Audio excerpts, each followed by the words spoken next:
আজকের মেনুতে থাকছে টাটকা ওলকপি দিয়ে আলু আর মাছের ঝোল। ওফ, অসাধারণ! মাছ দিয়ে ওলকপির তরকারি শীতের দুপুরে এক অনন্য স্বাদ। যা ঝোল সত্যি খুবই ভালো লাগে। এই ঝোলের তরকারি শীতের দুপুরে ওলকপি দিয়ে মাছের ঝোল, ওফ, অসাধারণ। এবার আমি একটু পানি অ্যাড করে নিলাম, কষিয়ে নিচ্ছি। তারপর আমি দিয়ে দিলাম ভেজে রাখা মাছগুলো।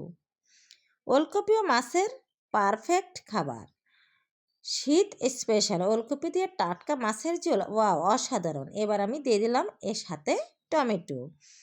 শীতের আমেজ, আলতো মশলায় ওলকপি দিয়ে মাছের ঝোল বাঙালির সেরা কমফোর্ট ফুড।